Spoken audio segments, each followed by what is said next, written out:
मैं मानस पांडे आप सभी का भारतीय भूगोल की लेक्चर की सीरीज में एक बार फिर से स्वागत करता हूं। आज की वीडियो बड़ी ज़रूरी है यूपीपीएससी के लिए और यूपीएससी दोनों एग्जाम के लिए। हर एक साल बाद यूपीपीसीएस इससे सवाल पूछता है, यूपीएससी हर साल कहीं ना कहीं से पूछ लेता है। और एक और ख़ास बात है कि वनडे एग्जाम में तो एक ही पॉइंट आता है, लेकिन यूपीपीसीएस या आरओ में कैसा आता है, मैच द कॉलम आएगा। याद रखिए, इसका मतलब पूछ लेगा मैनरहीन को मैच करिए किससे, मैग्नी मैनी गॉड को मैच करिए। इसका मतलब मैच द कॉलम आपको पढ़ना पड़ेगा। तो थोड़ा सा कॉन्सेप्ट एक ही वीडियो में क्लियर कर लीजिए, क्योंकि एक प्रश्न जरूर आएगा। यहाँ पे मैं शुरू करने जा रहा हूँ भारत और चीन से। देखिए, भारत और चीन से 1914 में, याद रखिए 1914 में शिमला कॉन्फ्रेंस के दौरान में मैकमोहन लाइन बनाई गई भारत और तिब्बत के बीच में। ध्यान से सुनिएगा, 1914 में भारत और तिब्बत के बीच में कौन सी लाइन बनाई गई? मैकमोहन लाइन बनाई गई। ठीक है ना। फिर आपको पता है 1950 के बाद से चीन ने किस पे क्या कर लिया? अधिकार कर लिया, तिब्बत पे। तो भारत चीन के बीच में मैकमोहन लाइन हो गई। लेकिन 1963 में जब चीन ने भारत पर अटैक किया तो उसके बाद ये लाइन चेंज हुई और चीन ने भारत के काफ़ी हिस्सों पर कब्जा कर दिया और एक नई भारत के बीच में और चाइना के बीच में लाइन बनाई गई, जिसको बोला गया लाइन ऑफ एक्चुअल कंट्रोल। जिसको क्या बनाया गया? Line of actual control. तो याद रखिएगा, भारत और चीन के बीच में एक तो मैकमोहन लाइन है, ये कब थी? McMahon line. और दूसरी बाद में क्या हो गया? Line of actual control. तो LAC है भारत चाइना के बीच में। लेकिन कभी आपसे पूछे भारत और पाकिस्तान के बीच में क्या है, तो LOC है। भारत चीन के बीच में LOC और भारत पाकिस्तान के बीच में LOC। A और O का फर्क है। अब भारत चीन का तो आप समझ गए कि 1914 में क्या था? मैकमोहन लाइन बनी और उसके बाद भारत तिब्बत के बीच में बनी। ठीक, भारत उस समय अंग्रेजों के अधीन था, उस समय भारत तिब्बत के बीच में लाइन खींची गई, मैकमोहन लाइन। लेकिन जब चीन ने तिब्बत पर अटैक कर लिया 1950 के बाद, तो वही भारत और चीन के बीच में हो गई। चीन इसको मानने से इनकार कर दिया। अब क्या हुआ? 1963 में चाइना ने भारत पर अटैक कर दिया और अटैक करने के बाद कुछ और इलाके कब्जे में ले लिए। लेकिन फिर जब एक समझौता हुआ तो जो लाइन बनाई गई उसको बोला गया लाइन ऑफ एक्चुअल कंट्रोल। ये भारत चीन का। अब आ जाइए भारत पाकिस्तान पे। जब भारत पाकिस्तान आज़ाद हुआ तो POK वाला क्षेत्र भारत के पास था, लेकिन पाकिस्तान ने कबीलाई लोगों की मदद से घुसपैठ कर दिया, किधर? POK वाले हिस्से से भारत में घुस गए। और जब नेहरू जी को पता चला तो भारत की पूरी फौज गई और पूरी फौज ने खदेड़ के पूरे पाकिस्तान को POK से बाहर कर दिया। लेकिन नेहरू जी पे इतना इंटरनेशनल प्रेशर था कि नेहरू जी ने जीते हुए क्षेत्र को छोड़ दिया। मतलब वो जो POK वाला इलाका है उसको जीत के छोड़ दिया। तो जब जीत के छोड़ दिया तो जो लाइन बनी, तो आज का जो आप भारत की मुंडी देखते हैं ऐसी वाली, ये वाली थी POK। ये जो लाइन बन गई इसको भारत ने जीता फिर छोड़ दिया नेहरू जी की दरिया दिली की वजह से, और ये सच है। उसके बाद क्या हुआ? जो लाइन बनी उसको बोलते हैं LOC, लाइन ऑफ कंट्रोल। तो भारत पाकिस्तान के बीच में आज़ादी के समय कौन सी लाइन थी? याद रखिएगा, भारत और पाकिस्तान के बीच में आज़ादी के समय थी रेड क्लिफ लाइन। कौन सी line? Radcliffe line. Bharat और पाकिस्तान जब आज़ाद हुए तो भारत पाकिस्तान के बीच में रेड क्लिफ लाइन थी। इसका मतलब आज का जो बांग्लादेश है, याद रखिएगा, भारत पाकिस्तान और भारत बांग्लादेश के बीच में जो लाइन है उसको बोलते हैं red Cliff line. Red Cliff, red और क्लिफ लाइन।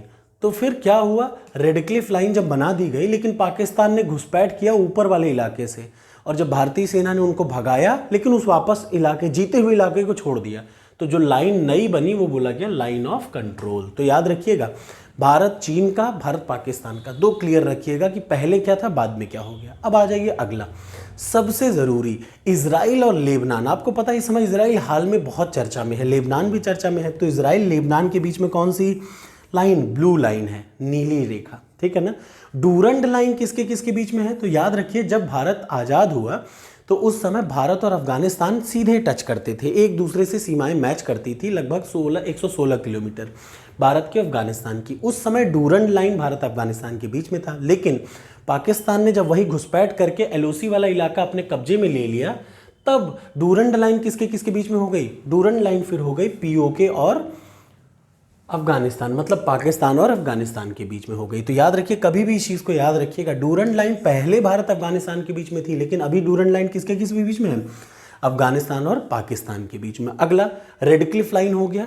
ब्लू लाइन किसके किसके बीच में? इजराइल और लेबनान के बीच में। इजराइल सीरिया के बीच में पर्पल लाइन। ये दो चीज़ मोस्ट इंपॉर्टेंट है, चूंकि इजराइल का नाम बार बार आजकल आ रहा है तो इसलिए न्यूज़ में ये प्रश्न आ सकता है। ग्रीन लाइन, याद रखिए, ग्रीन लाइन, पर्पल लाइन और ब्लू लाइन। ग्रीन लाइन किसके किसके बीच में है? इजराइल और इसके सभी बचे हुए पड़ोसियों के बीच में, याद रखिएगा, जैसे जॉर्डन हो गया, सीरिया हो गया, इजिप्ट हो गया, लेबनान हो गया, सब के बीच में कौन सी लाइन? Green line.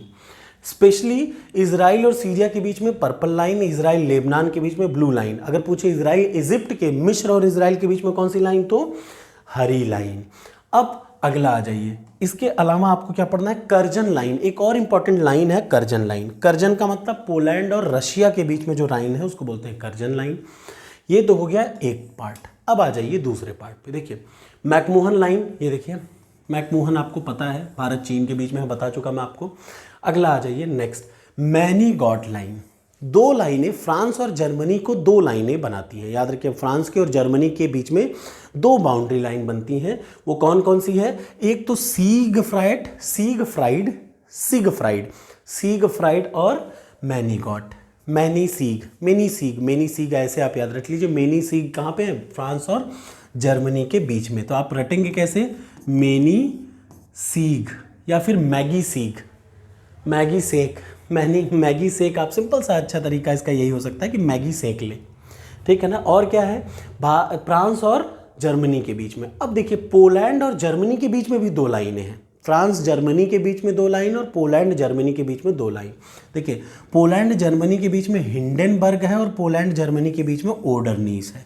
मतलब हिंडन ऑर्डर पोलैंड जर्मनी के बीच में, और मैगी सेक किसके बीच में? फ्रांस और जर्मनी के बीच में। इसका मतलब सबसे ज़्यादा यही एग्जाम में आता है। क्या क्या?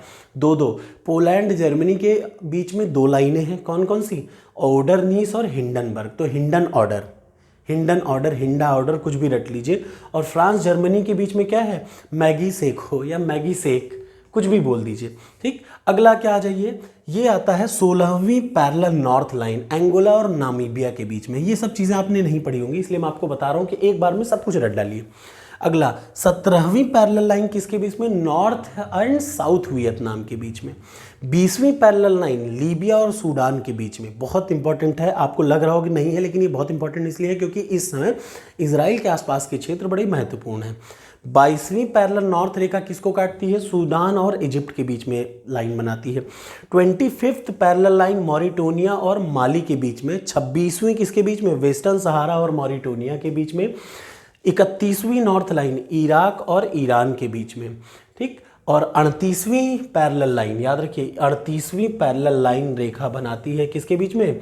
नॉर्थ और साउथ कोरिया के बीच में। और 49वीं पैरेलल लाइन बनाती है यूएसए और कनाडा के बीच में। तो ये रही इंपॉर्टेंट लाइन जिसको कि आपको एकदम रट लेना चाहिए। आई होप कि आपको चीज़ें अच्छी लगी हों। अच्छा लगा तो लाइक करिए, शेयर करिए। Thank you so much.